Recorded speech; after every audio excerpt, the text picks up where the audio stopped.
In this video, we're going to be reviewing the Audient iD4 MKII audio interface. First, let's talk about the price. This interface currently retails for around $199, and in the box, you'll get the interface, a USB-C cable, and an instruction manual so you can download the ID Mixer software and get some free plugins. Next, let's have a look at the design. This interface looks very sleek, and personally, I'm a huge fan of the space gray and black finish because it matches my MacBook Pro, and I think it's going to blend into a lot of home studio setups. It also has a very small form factor, which means it's not going to take up a lot of space on your desk, and it makes it very easy to travel with. When it comes to build quality, just like the rest of the ID series, it is excellent. Due to its metal construction, it feels very sturdy, and none of the knobs have any give to them, so it's the type of gear that's going to last you for many years.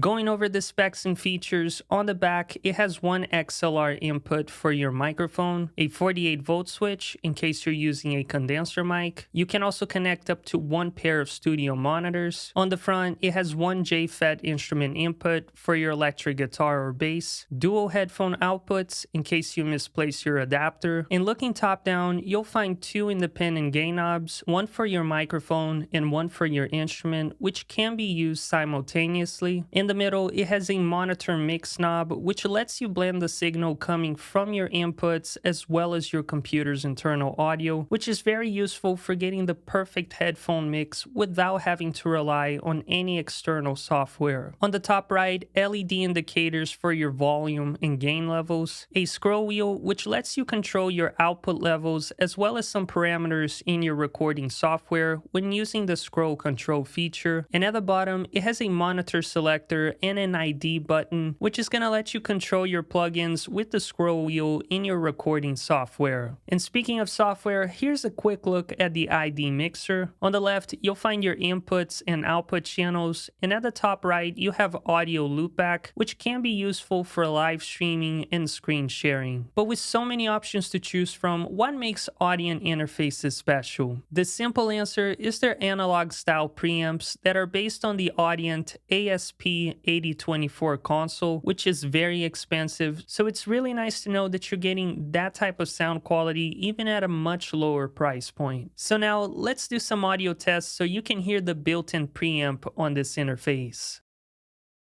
You're listening to the Lewitt LCT 440 Pure condenser microphone being plugged into the Audient iD4 without any post-processing, and this is what the built-in preamp sounds like.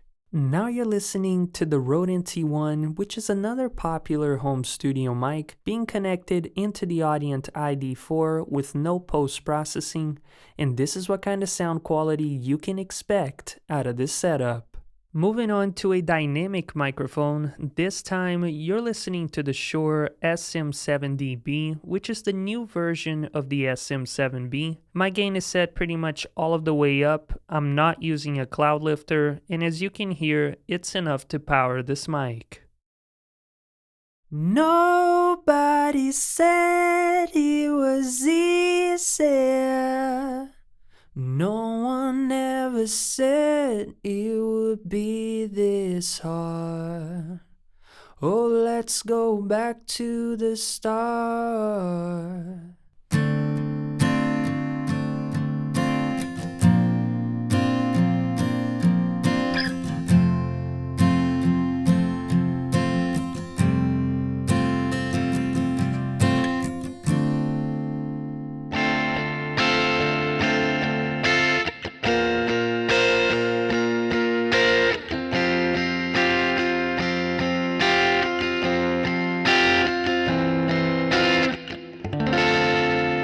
So what are my overall thoughts and who would I recommend this interface to? Before I share them with you, if you enjoy reviews like this one, then don't forget to leave a like and subscribe to the channel. Starting with the pros is the sound. For many years, I've been hearing a lot of praise from Grammy Award-winning producers, professional voice actors, and even other content creators just raving about these preamps, and after trying them out for myself, I definitely agree. The built-in preamp on the iD4 sounds extremely clean, and it definitely definitely added a bit of that analog flavor to the sound, which I find very pleasing. So I was able to get great results recording spoken word, singing vocals, acoustic, and even electric guitar. Another pro is the build quality. I've tested quite a few interfaces here in the studio, and the Audient iD series has perhaps one of the best that I've seen. This interface is built like a tank. It feels very sturdy due to its metal construction, and it's definitely going to withstand everyday wear for a very long time. In addition, because of its small form factor, it's not going to take up a lot of space in your desk, and it makes it extremely portable. Another pro is ease of use. Personally, I'm a big fan of the simplicity in this design, and I think that even if you're brand new to recording, just by looking at the knobs, you're going to be able to figure out what everything does. And perhaps the most useful feature of this interface is the built-in monitor mix knob, which lets you blend the signal coming from your inputs in your computer, allowing you to get the perfect headphone mix without having to rely on any software. But now let's talk about the cons. For around $200, you're only getting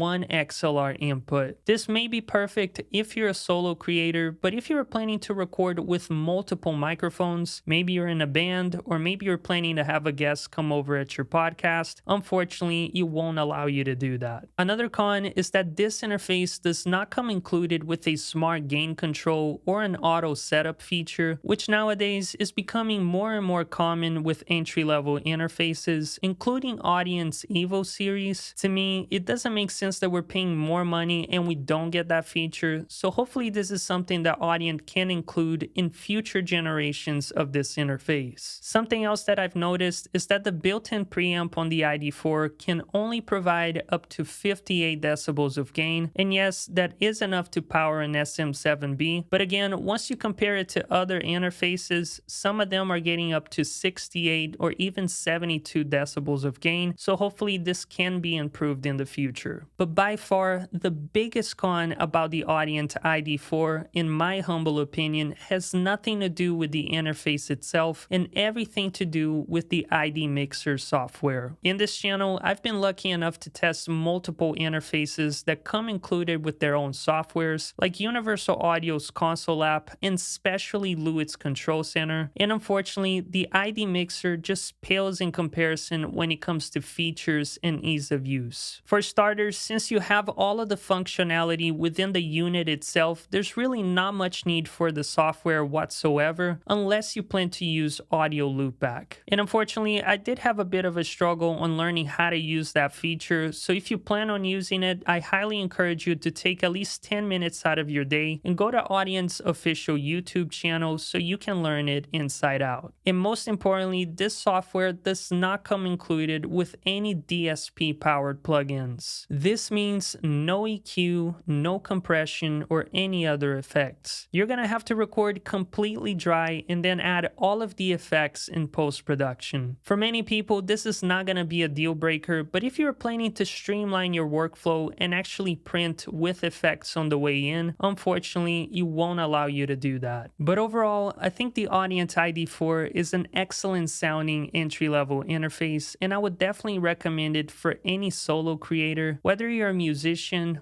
podcaster, live streamer, or voice actor. If you want to buy the interface, the link is down in the description below. And if you want to compare it to the Lewitt Connect 2, which is in the same price category, then make sure to tap the screen.